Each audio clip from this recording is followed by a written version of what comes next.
Welcome to our Trail Bike of the Year test. And as always, we split the test into two categories, shop bought and direct sales. But before we get into the test proper, I want to introduce the individual bikes to it in the direct sales category. One trail bike that everybody knows is the Jeffsy, YT's do-it-all trail bike. So this particular model is the latest Jeffsy Core 3 AL, and it's the highest spec bike with an aluminium frame. And the price? Well, this bike is currently $4,499, which makes it the second most expensive bike in the direct sales category. But interestingly, it's already discounted to just over $3,500. And as I've said in all of the other videos, we're just going to discard the discounted prices. And what's really interesting is that YT has a full carbon version of this bike with an almost identical spec for a 500-pound upcharge. So if you've really got to have those smooth, clean lines, the internal down tube storage, and a little bit of weight saving, then the carbon bike actually looks like slightly better value. But let's get back to the Core 3 AL. You get a wireless SRAM S1000 drivetrain, and I really like this little 50/50 chainring protector on the chain set. And the Hayes Dominion brakes deserve a special mention because they've got a really light lever action, which means that when you're on and off the brakes a lot on like really long descents, you're going to get way less hand fatigue. And because this is the top-end alloy build, you get an ultimate level RockShox suspension front and rear. It gets a 150mm travel lyric, and I really like how the Charger 3.1 damper with the compression setting start in the mid setting, and then you go from there. I've been running the high speed compression a little bit more open and then shutting down the low speed because this fork's really sensitive and you just need that extra support from the damping. Oh yeah, one more thing on the fork. If you tap this serial number here into the RockShox Trailhead app, it gives you suggested settings for like pressure and damping, which make a really good baseline.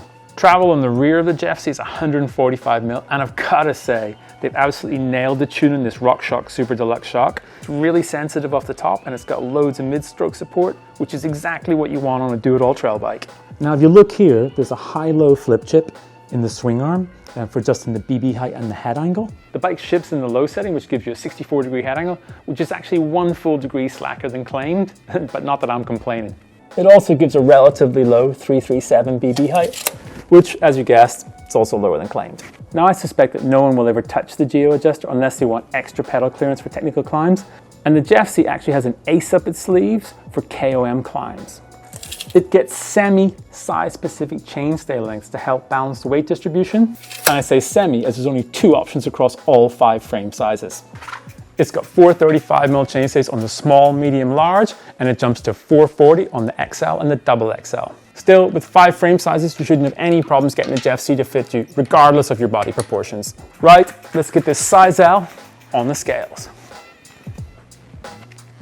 15.94 kilos. That makes the Jeffsy AL a mid-weight trail bike that punches really hard. All we gotta do now is fit our control components. WTB's come on board as a sponsor for this test. We're gonna fit a Vigilante to the front and a Vertic to the rear, both in the light casing with the high grip compound.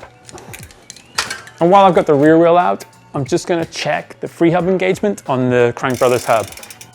1, 2, 14, 15, 21. 21-point engagement, which is pretty sluggish on an analog bike.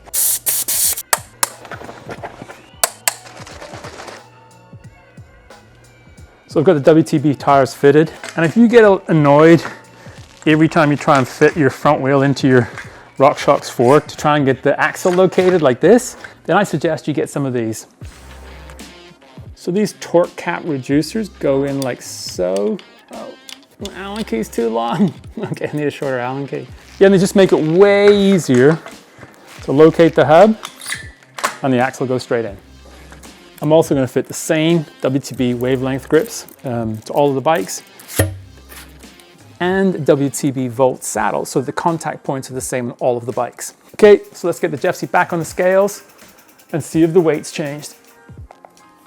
15.86 kilos. So that's actually 100 grams lighter, and probably the reason for that is the tires came with quite a lot of sealant in it, whereas you saw I was measuring the amount of sealant that goes in each tire, and normally it's one way that a brand uses to like shave some weight of the bikes, but that's not the case with the YT. Now, I've already had a couple of rides on the Jeffsy, and I think it's a great all-rounder, and it's probably my favorite bike so far in the test, but the test is just beginning. Now that we have the bikes all fitted with the same tires, grips, and saddles, the test can start in earnest. So if you haven't done so already, please subscribe to the channel because you don't want to miss out on our Trail Bike of the Year test.